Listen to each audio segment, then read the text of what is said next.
हरे कृष्णा। आपका बहुत बहुत धन्यवाद बहुत ही सुंदर प्रश्न पूछने के लिए।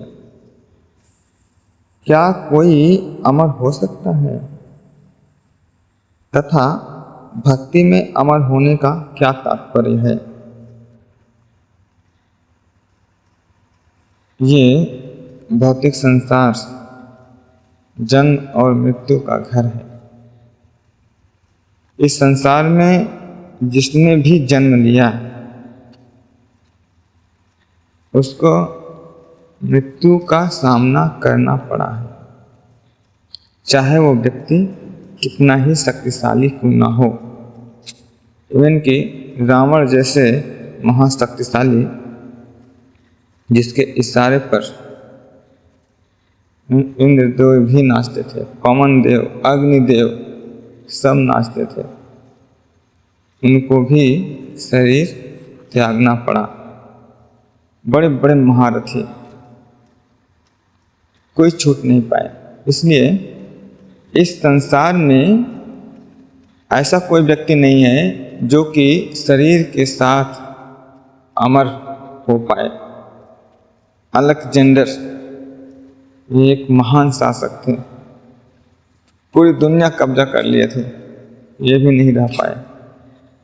तो निश्चित रूप से इतना तो हमें समझ आ गया है कि इस संसार में कोई परमानेंट नहीं है। इस जगत में कोई परमानेंट नहीं है। दूसरा, रही बात अमरत्व की, भक्ति में अमर होने का क्या तात्पर्य है? भगवान भगवद गीता में कहते हैं अर्जुन से कि हे अर्जुन, इस रास्ते पर, इस राह में, मतलब कृष्ण भावनामृत राह पर चलने में कोई हानि नहीं है, कोई नुकसान नहीं है। इस शरीर के लिए, क्योंकि शरीर खत्म होने वाला है, नष्ट होने वाला है, इसलिए शरीर के लिए किया गया कार्य भी नष्ट होने वाला है, नष्ट होगा। शरीर से संबंधित हर एक चीज नष्ट होगी, इसमें कोई संदेह नहीं।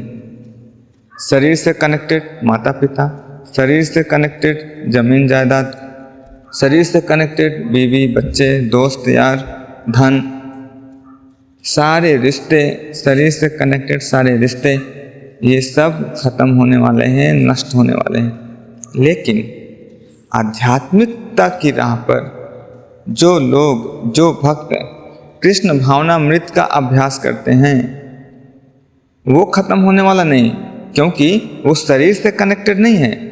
हम शरीर से कार्य तो करते हैं लेकिन वो शरीर के लिए नहीं होता, इसलिए वो खत्म होने वाला नहीं है, नष्ट होने वाला नहीं है। हम गुरु और कृष्ण की जितने भी सेवा कर रहे हैं भगवान की प्रसन्नता के लिए, वो कभी नष्ट नहीं होगा। इसलिए कहते हैं भगवान कि हमारे धाम में न तो सूर्य की जरूरत है न तो चंद्र की, किसी की भी जरूरत नहीं, वहाँ पर किसी भी चीज़ की कमी नहीं है। अमरत्व तो केवल भजन कीर्तन करके ही प्राप्त किया जा सकता है। इस भौतिक संसार से निकलने का एक ही मार्ग है, भजन और कीर्तन। आध्यात्मिक अभ्यास कर करके हम कहाँ जा सकते हैं? भगवान के धाम जा सकते हैं, जहाँ पर ना तो जन्म है, ना तो मृत्यु है, ना तो बुढ़ापा है और ना ही कोई बीमारी है। वहाँ पर हमें शरीर नहीं बदलना पड़ता। ये है अमरत्व। और इस भौतिक संसार में कोई अमरत्व नहीं प्राप्त कर सकता। अगर हम अमर होना चाहते हैं तो केवल और केवल भगवान कृष्ण का शेल्टर लेके अपनी चेतना को पूर्ण विकसित करके भगवान में जाकर ही, भगवान के धाम जाकर ही हम क्या कर सकते हैं? अमर हो सकते हैं। अमर का मतलब जिसका कभी मृत्यु ना हो। और वहाँ पर हमें ऐसा शरीर मिलता है भगवान की सेवा करने के लिए जो कि कभी नष्ट नहीं होती। अमरत्व का भक्तों के जीवन में अमरत्व का ये महत्व है। भक्ति में, आध्यात्मिक प्रैक्टिस में अमरत्व का ये मतलब है। और बहुत सारे भक्तों ने भगवान की सेवा करके भगवान के धाम गए हैं और सेवा में लगे हुए हैं। और अगर हमें इस जीवन में हम सब अभ्यास करना चाहते हैं तो हम सबको भक्ति में अमृत, अगर हम लोग भी अमर होना चाहते हैं तो उसके लिए हमें अभ्यास करना पड़ेगा, प्रैक्टिस करनी पड़ेगी। जैसे हम IAS क्वालिफाइड करना चाहते हैं, कोई गवर्नमेंट एग्ज़ाम पास करना चाहते हैं तो हमें अभ्यास और प्रैक्टिस करनी पड़ेगी। उसी प्रकार से अगर हम अमर होना चाहते हैं, भगवान के धाम जाना चाहते हैं तो हमें नाम में रुचि पैदा करनी होगी, श्रवण कीर्तन सुनना होगा। ऐसा हो कि अगर कान में श्रवण कीर्तन ना जाए तो ऐसा लगे कि मेरा जीवन बर्बाद हो गया, ये महसूस होना चाहिए। कान में कुछ और उटपटांग चीज़ें जाएं तो तुरंत हमें एक्टिव हो जाना चाहिए। हमें देवी देवताओं के पीछे नहीं, भगवान श्री कृष्ण के पीछे भागना चाहिए, क्योंकि देवी देवताओं का सेवा करके हम देवलोक में जाएंगे, वहाँ पर भी परमानेंट नहीं है इलाज, केवल और केवल भगवान के धाम में ही परमानेंट इलाज है।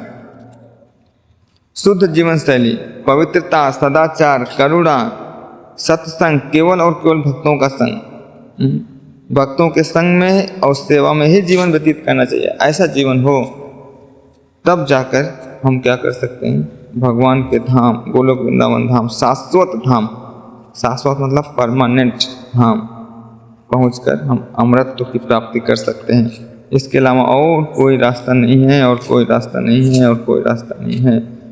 जगत गुरु श्रील प्रभुपाद की जय।